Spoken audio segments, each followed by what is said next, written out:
khususnya dalam hal country plan, ya kita lihat bahwa dari hasil lokakarya semalam kami merasa bangga karena kemajuan yang cukup signifikan bagi seluruh kabupaten kota di Nusa Tenggara Timur. Sehingga dulu ada pemerintah kabupaten kota yang tidak memberikan dana sama sekali kepada PMI kabupaten, tetapi dengan dukungan itu, dengan aktivitas yang dilakukan di kabupaten kota, sehingga pemerintah daerah sekarang, seluruh pemerintah kabupaten kota, semua memberikan dukungan dana kepada PMI.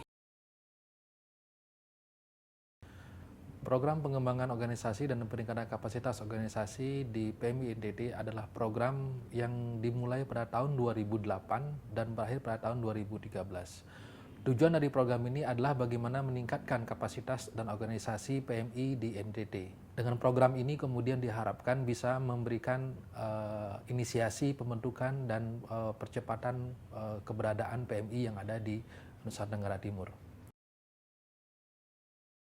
Awal prosesnya adalah dilaksanakan asesmen penilaian ke beberapa PMI yang ada di NTT, dinilai secara keseluruhan kapasitas organisasi dan pelayanan yang telah dilaksanakan oleh PMI di NTT, disepakati oleh pengurus PMI Provinsi NTT bahwasanya peningkatan organisasi, peningkatan kapasitas organisasi adalah hal yang mutlak dilakukan di NTT.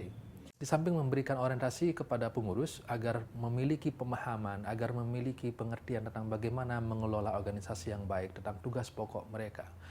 Hal berikutnya yang disasar adalah meningkatkan kuantitas dan kualitas relawan yang ada di PMI Provinsi dan juga PMI Kabupaten Kota tentunya. Tidak hanya sebatas kemudian memberikan pelatihan di Kelatdas KSR kepada relawan, tetapi adalah bagaimana kemudian PMI juga bisa meningkatkan kapasitasnya relawan tersebut dengan pelatihan spesialisasi. Pelatihan spesialisasi yang tentu yang paling dibutuhkan adalah berdasarkan pada kebutuhan di lapangan. NTT dari segi geografis dan juga dari segi ke daerahnya bisa dikatakan adalah supermarketnya bencana di Indonesia. Dari 14 jenis bencana yang ada di Indonesia, 13 bencana ada di NTT. PMI menyadari bahwasannya sesuai dengan SOP yang PMI miliki, setiap terjadi bencana tentunya harus ada orang di lapangan untuk melakukan asesmen, melakukan evakuasi, pertolongan. Itu yang pelayanan pertama yang PMI harus bisa berikan. Dari hasil penilaian secara umum cukup berhasil. Bisa satu hal yang paling bisa kita lihat adalah dulu sebelum program ini ada beberapa PMI yang aktif dan ada di kabupaten kota. Dan sekarang PMI ini sudah ada di 21 PMI kabupaten kota yang ada di Nusa Tenggara Timur. Keberhasilan yang kedua adalah ini bisa kita lihat dari dukungan pemerintah. Dulu dukungan pemerintah kepada pendanaan PMI sangat kecil. Dan sekarang bisa dilihat dari kebulan terakhir kita melaksanakan musyawarah kerja provinsi secara rutin setiap tahun. Di sana kita melihat dukungan pemerintah kepada PMI kita sejak kurun 5 tahun ini sangat signifikan meningkat.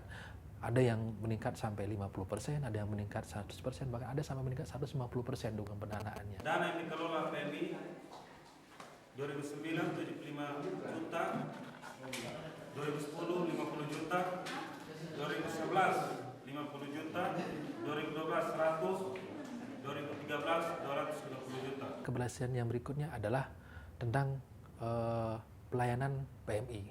Dulu PMI hanya memberikan pelayanan sifatnya sporadis, spontanitas. Apa yang ada, apa yang bisa dikerjakan, mereka kerjakan.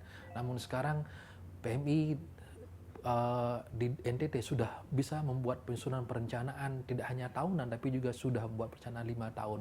Mereka sudah memiliki arah visi yang jelas, mau dibawa kemana PMI ini di NTT. Saya harap program ini tidak hanya akan berhenti sampai di sini, namun semangat, arah komitmen dari segenap komponen yang ada di PMI Provinsi NTT dengan segenap PMI Kabupaten Kota, dukungan pemerintah dan tentunya dukungan dari masyarakat akan bisa memberikan motivasi, akan bisa memberikan semangat lagi bagi PMI untuk bisa berbuat lebih baik lagi sehingga PMI bisa menjadi organisasi yang profesional, tanggap dan cintai oleh masyarakat.